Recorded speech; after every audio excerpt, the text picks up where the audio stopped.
Каждый год в мае паломники со всей Индии, мира устремляются в Гималаи, к истоку Ганги. Гималая – родина индуизма и буддизма, двух религий, таких разных, но объединенных общей идеей освобождения от кармической связи. Колеса сансары, бесконечного цикла смертей и рождений. Что значительно отличает от распространенных религий, таких как христианство, ислам, которые утверждают, что человек рождается на земле один раз, имеет только один шанс попасть к Богу путем поклонения и соблюдения свода священных правил, указанных в священных писаниях. В 20 веке Гималаи привлекали внимание исследователей со всего мира, с разных стран. Рерих искал в них Шамбалу, а Нанербе, по слухам, отправлял туда экспедиции в поисках древних знаний, оставленных исчезнувшей цивилизацией и расой ариев. И по сей день энтузиасты не прекращают свои поиски следов древних знаний. После сильного душевного переживания я потерял близкого мне человека, и, находясь в такой глубокой депрессии, я совершенно случайно по каким-то дешевым, вне сезон, по самым дешевым скидкам поехал в Индию. И действительно, я ощутил магию этого места, Индия была ко мне добра, исполняла желания, мне удалось проговорить эту ситуацию с совершенно незнакомыми людьми. Я просто сидел в шеке, медитировал, наблюдал за океаном, за заходом солнца. И люди подходили, спрашивали, как у меня дела, сочувствовали или как-то поддерживали, говорили, вот тебе нужно обратиться туда-то, вот почитай это. Или вот у нас была такая же ситуация, мы пережили так-то. И я понял, что для какого-то восстановления душевной гармонии это в Индии. Индия действительно гармоничная страна. Несмотря на весь этот ужас, который видишь в городах, мусор, безумный ритм, собаки, коровы, они не загубили свою природу, у них красивые джунгли, полноводные, чистые достаточно реки. Да, про Гангу ходит много мифов, но она грязная не везде, в каких-то определенных местах. И сама Индия, она, в общем-то, гармонично вписывается, они живут более-менее в единении с природой. И это мне нравится в этой стране. Столица Индии. Шумная, яркая, наполненная контрастами блеска, роскоши и нищеты. Олицетворение всей Индии. Мы поселились на главном базаре, Мейн-базар, район торговли туристов, ищущих истинного местного колорита. В этом городе мы не пробыли долго, так как он был не основной целью нашего путешествия. И тем не менее, несколько слов нужно сказать тем, кто ни разу не был в Индии. Прибывая в Индию, в любой из городов, в первый момент поражает сюрреализм происходящего для белого человека. Здесь нет разделения дороги на пешеходную и автомобильную. Более того, создается ощущение, что вся жизнь индусов, по крайней мере большей части их, проходит именно на дороге. Здесь они рождаются, живут, спят, готовят еду, испорожняются, и все это в одном месте. Прибыв на главный базар, ты сразу ощущаешь дикий контраст запахов, людей, еды, дорогого парфюма и экскрементов, и все это может находиться буквально на одном пятачке. Этим Дели не похож ни на одну из столиц мира, виденных мною ранее, поэтому не каждый решится поселиться в старой части города. Тем не менее попадались русские и иностранцы, готовые рискнуть ощутить весь местный колорит. Еще меня поразили бродящие по улицам коровы, питающиеся мусором, и спящие или бредущие посередине многополосной магистрали. Еще после Москвы меня удивили женщины, работающие на тяжелой работе, наравне с мужчинами. Они вместе с мужчинами таскали кирпичи, замешивали раствор и делали кладку мостовой. Пробыв в Дели только один вечер и день, нам удалось посетить только сады Лоди, минарет Кутаб-Минар, дворец президента. Утром мы отправились в путь. К сожалению, в этот визит мне не удалось посетить храм Лотоса. Надеюсь, я это сделаю в следующий раз. Преодолев порядка 500 километров, что заняло у нас почти весь день пути, ввиду известной медлительности индусов не только в делах, но и в вождении, мы прибыли в Ришикеш.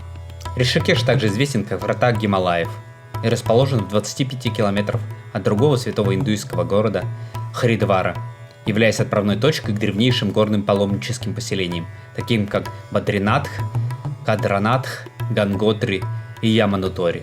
В 3 часах езды от Дехрадуна Ришикеш, окружен с 3 сторон холмистыми предгорьями, лежит на высоте 350 метров над уровнем моря. Священная река Ганг протекает через город и вдоль его берегов, где расположены многочисленные ашрамы. Фактически здесь река выходит из горных ущелий и начинает свое полноводное движение по равнине. Ришикеш – это святой город для приверженцев индуизма и является мировой столицей йоги, в котором в древности жили легендарные святые мудрецы. А в 20 веке город стал меккой йогов со всего мира. В поисках тайных знаний, учений или просто ради того, чтобы получше познакомиться с индуизмом, культурой Индии, в город стекаются туристы со всего мира. В округе Ришикеша расположено множество храмов, ашрамов и просто живописных мест. Больше всего мне запомнился водопад, восхождение на который занимает более часа. На вершине этого водопада расположен маленький кампус, где турист всего за 800 рупий может арендовать себе спальное место и получить нехитрое трехразовое питание. Место оказалось настолько красивым, что я, оставив свой 4-звездочный отель, переехал в это место на 2 дня, где замечательно провел время среди джунглей и познакомился с веселой компанией израильской молодежи, с которой весело провел время. Ришикеш, он меня удивил, он чем-то похож по духу на Гоа. Те, кто был на Гоа, ощутят себя в Ришикеше как дома. Та же атмосфера, та же культура, очень много шеков, очень много музыкальных представлений, этих фриков всяких, любителей медитации, эзотерики. Далее мы посвятили целый день походу в одно известное в Ришикеше место, называемое Ашрамом Битлз или проклятым Ашрамом. В 1968 году город посетила группа Битлз для изучения секретов медитации вместе с Махариши Махеш. В данный момент проклятый ашрам, в котором проходило обучение эта группа, считается проклятым местом и чисто символически является туристическим местом, хотя местные жители стараются обходить его стороной. На нем бы мне хотелось остановиться отдельно, так как об этом месте ходит много легенд, но очень мало информации. 15 февраля 1968 года Леннон и Харрисон с женами прибыли в пыльный Дели и погрузились в такси. Преодолев 6-часовой путь до Ришикеша, переступили порог ашрама. Маккартни и Стар со своими спутницами присоединились к друзьям 4 дня спустя. И думаю, ребята не усомнились в своем выборе, ведь так называемый ашрам Битлз по сравнению с привычными местными школами медитации, мягко говоря, не было аскетичным местом. Расположенная в долине святых, что в предгорье Гималаев, международная школа медитации, раскинувшаяся в 150 метрах над берегами реки Ганг и окруженная джунглями, обладала всем для того, чтобы избалованный западный человек мог назвать ее роскошной. Все кельи были кондиционированными, имели индивидуальные системы отопления, водоснабжения и были обставлены удобной западной мебелью. На территории ашрама находилась почта, банк, вертолетная площадка. Вы думаете, сколько усилий и денег требовалось на то, чтобы обеспечить такие условия в лесу в 1968 году? В середине 60-х годов Битлз обратил свой взгляд в сторону восточных учений. Тогда же они приняли предложение гуру пройти обучение в его новом ашраме в Ришикеше. Так что же произошло с процветающей школой? Да было ли проклятие? Почему Битлз покинули Ришикеш? Реальность оказалась гораздо прозаичней. Быть в ашраме не было уж таким уж легким. Часы, а порой сутки медитации, строгое вегетарианское питание, которое не всем пришлось по вкусу. Но кого-то не обошлось без банальной ангины. Хотя возникали проблемы посерьезнее, вроде дизентерии. А если взять в расчет комаров, пауков, вороватых мартышек и прочую нечисть, которые пруд-пруди в индийских лесах? Первыми собрало чемоданы семейства Стар. Супруги посетовали, что вегетарианская еда им не подходит. На многие компоненты кушаний у Ринга аллергия, и он вынужден питаться фасолью из банки. А еще они по детям соскучились. Вторыми слились Маккартни, сославшись на то, что его присутствие необходимо в Лондоне. Леннон и Харрисон покинули школу, когда Мия Ферроу и несколько других послушниц пожаловались на домогательство со стороны гуру. Особенно такое поведение Махариши поразило Леннона. Настолько, что он даже написал песню «Sexy Idea». Однако впоследствии сами участницы скандала и Битлы поменяли свое отношение к событиям с приставаниями. И некоторые из них даже попытались загладить свою вину перед Махариши. Хоть я и зарекался не говорить про аспекты индуизма и не углубляться в религию, но в принципе, что меня привлекло в медитации? Медитация гарантирует тебе освобождение. И вот касаемо того же Битлз, ребята хотели получить удовольствие от медитации, но не знание и просветление, поэтому у них не сложилось, и они покинули ашрам так быстро, потому что не были готовы к работе тяжелой. А ашрам, хоть и потерял популярность, продолжал действовать еще 16 лет. В 1984 году Верховный суд Индии обратил земли, на которых находился ашрам, в национальный парк Шахиджи. Земля школы не принадлежала Махариши. Гуру брал ее в аренду государства. Работникам ашрама оставили всего несколько дней, чтобы забрать оттуда все, что можно унести. А Махариши не оставалось больше ничего, кроме как покинуть Индию и отправиться на запад. А ворота ашрама закрылись для всех. Ну или для тех, кто не захочет поддержать одинокого стража этих мест скромной купюрой в 50 рупий. Как мы и поступили, проникнув на территорию ашрама. Первым, что бросается в глаза, это яйцевидные кельи и лестницы, ведущие на второй этаж. Она была сделана по спирали, для того, чтобы энергия медитирующего завивалась. Более того, проживавший в келье должен был входить в одну дверь через второй этаж и выходить в другую дверь, что говорит о том, что в процесс просветления были учтены многие нюансы и мелочи. Отдельная история – это граффити, которые встречаются повсюду. Больше половины из них посвящены группе Битлз, но встречаются и тематически, например, посвященные секте поклонников смерти.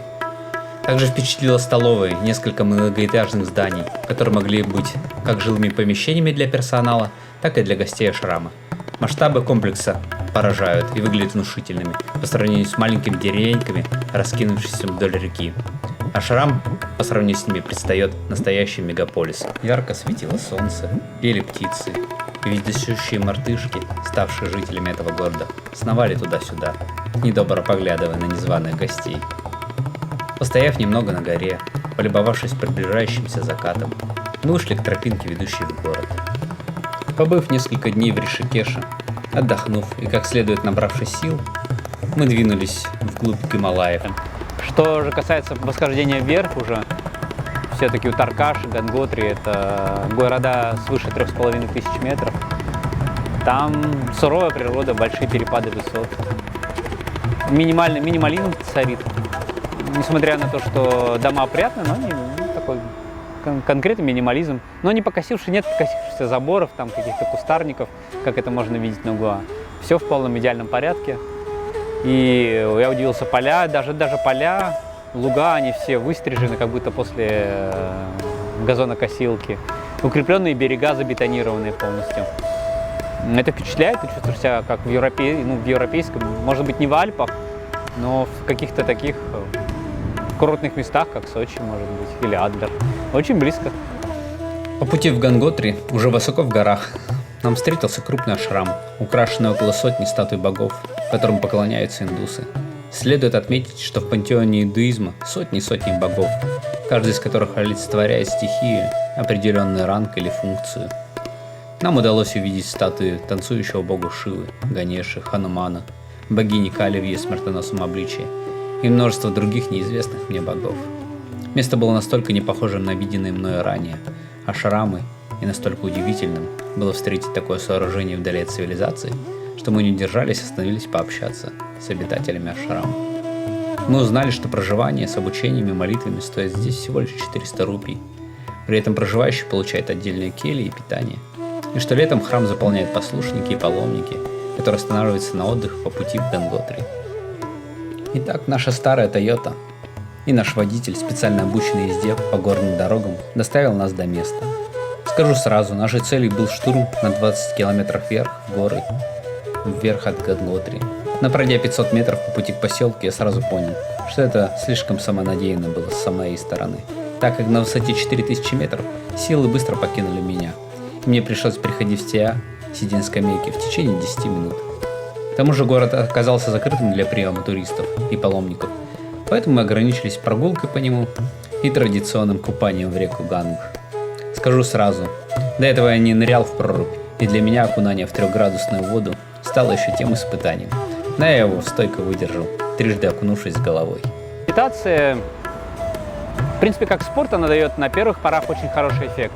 Действительно, ты становишься стрессоустойчив, ты не воспринимаешь ни критику болезненно, ни прессинг от начальства, ни прессинг даже от заказчиков. Тебе реально легче даются проекты, и ты способен уже работать с тяжелыми проектами намного проще. И воспринимать жизнь намного проще. И, наверное, даже смерть намного проще воспринимаешь. 10 дней медитации в Колхапуре не прошли для меня зря. Я прошел через несколько состояний. Я достигал самадхи, эйфории без всяких веществ, без каких-то просто эйфории. Каждая клеточка твоего организма испытывает счастье. Я просто терял связь с телом. Я контролировал, я им управлял, но я не чувствовал никаких ощущений в теле. Я не чувствовал ни жары, ни температуры, ни веса. После того, как я покинул храм, мы прошли 10 километров пешком, я даже не вспотел. На мне был тяжелый рюкзак, вещи, бутылка воды. И это была стояла жара, где-то 33-34 градуса. Но я глазом не моргнул. Тело становится не то что бесчувственным, оно становится легким, управляемым. Медитация дает силы. Медитация дает не только психические, физические силы.